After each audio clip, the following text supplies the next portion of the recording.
This is a Federal News Network podcast. The Congress, now equipped with a Speaker of the House anyway, is trying to do something about government funding for when the continuing resolution expires November 17th. The House is going about it, though, in a unique way. We get details from WTOP Capitol Hill correspondent Mitchell Miller. And Mitchell, how are they going about it in the House? Well, the new House Speaker, Mike Johnson, has said he has gone through basically a hurricane at Category 5 whirlwind of all the things that he's got to do. And, of course, this is one of the top goals that he has to get through in the next few weeks. And, of course, it was also what caused his predecessor, former House Speaker Kevin McCarthy, to lose his post because Republicans thought he was doing too much to reach across the aisle. So that's the balancing act that Mike Johnson has right now. And what he has said is, it's interesting. He started out by saying that he wants to go for a short-term spending bill through January 15th. Now, that would have been a non-starter for Kevin McCarthy, and eventually, by saying that he wanted a short-term bill, that's what got him pushed out. But this, everyone knows right now, there's only 2 weeks left, or less than 2 weeks now, that there's something has to be done with a stopgap measure. So Mike Johnson is looking at that, but he's also trying to be sensitive to the needs of the hardliners within his Republican conference. He knows that a lot of them don't like having continuing resolutions.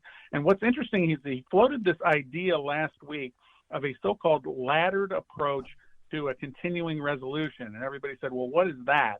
And he tried to explain it. It's an idea that was apparently floated by Maryland Congressman Andy Harris, a member of the House Freedom Caucus, one of the more conservative members. And what it is it would allow lawmakers to essentially take each appropriations bill step by step. They would go through, as they are right now, going through the appropriations process because a lot of Republicans want to get back to regular order. However, it is being strongly criticized by Democrats who say that this really just only causes them to have a possibility of rolling government shutdown deadlines, that instead of having the one that we now have coming up on November 17th, we could potentially have several deadlines. Once we get through for one agency or a few agencies, then another one would be around the corner. So I think in this case, Speaker Johnson is just trying to listen to his conference, but I just don't think that that one is going to move forward. That does sound kind of arcane. You could say, well, HHS, you come to work. DHS, you stay home because we haven't done your bill yet. Right. Yeah, everybody that, even the people that aren't partisan, the non-Democrats, just the budget experts just don't really see how that this could come together because, as you say, you would have to chip away and have certain departments reporting for work and other agencies not reporting to work. It just seems very, very difficult to see how that would practically come into being. All right. And then, there was the bill in the House to pass the $14 billion for Israel. That was their good news. Their bad news, at least from the Democratic standpoint, was, except we're taking it out of the IRS, which just seemed like something that is not going to sail. I think the president threatened to veto that. Right, exactly. And Senate Majority Leader Chuck Schumer made it very clear that it is dead on arrival. But here again is a case where Speaker Johnson is trying to get his footing within that very conservative conference that he has, and a lot of them were pushing for some kind of offset. A lot of people said this wasn't an offset, that it was basically going to create more of a deficit problem. And in fact, that was confirmed by the Congressional Budget Office, which came back with an estimate. They were requested to get this from the Democrats, but the CBO came back and said, well, if you cut $14 billion from the IRS, you're not going to be able to get more revenue from the IRS. And in fact, that's actually going to balloon the federal deficit by $12.5 billion. But Johnson said no matter, he needed a legislative victory. This was a victory for him, admittedly a short one, but it will allow him to get a little bit of leverage at least to grab onto a little bit of that legislative ledge, if you will, so that when they go to the Senate, they can say, well, we did pass a bill with money for Israel. Now they're going to have to go into a lot more detail related to Ukraine because many Republicans want more money for Ukraine in the Senate particularly. And then there's the issue of Taiwan. And then what Johnson said is he would like to somehow, he doesn't say that he will not go along with more Ukraine funding, which Some of the more conservative members of his conference don't want any money to go to Ukraine. He's leaving that open, but what he wants to do is tie it to more resources for the southern border, which, of course, is a big, big goal of Republicans. We're speaking with Mitchell Miller, Capitol Hill correspondent for WTOP. And we've mentioned some military matters, and it looks like the pressure is increasing on Tommy Tuberville because of these military promotions. And golly, there's a lot of career military long-serving people that have been on hold for a long time now. Right. This is really coming to a head, and there was an extraordinary moment. You don't really see this that often anymore on the Senate floor, but Republicans against Republicans on the Senate floor last week. You had Dan Sullivan, who's a Marine Corps member from Alaska. You had Joni Ernst, who's an Army veteran, both of them on the floor blasting Tommy Tuberville, who, by the way, did not serve in the military, saying you are really punishing these military personnel for something they have nothing to do with.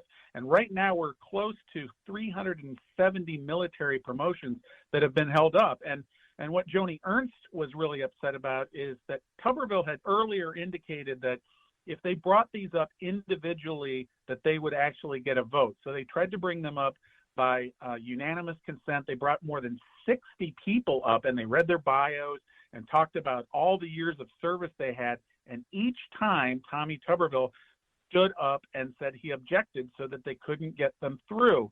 So part of the reason that this is all pushing to the surface right now and that Republicans are really upset is because Democrats are proposing a change in procedure which would effectively allow them to take a lot of these promotion nominations and put them in block and basically put them in a big group and pass them all at once.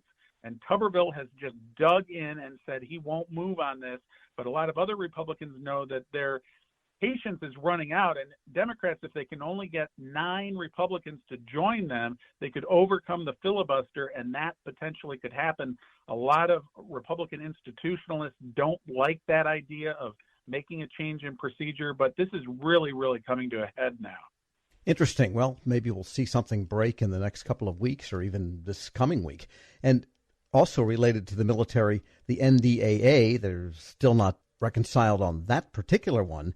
And now there's a gambit to get housing, child care help for military families in there. Yeah, this was one of the things that was still being worked on, even when there was still the speaker mess and nobody was really in charge in the House. But meanwhile, behind the scenes, as you know, the NDAA usually has bipartisan support, and there's been this effort in conference to try to get a lot of these improvements for housing and child care. Among the proposals is one that's made by Colorado Democratic Congressman Joe Neguse.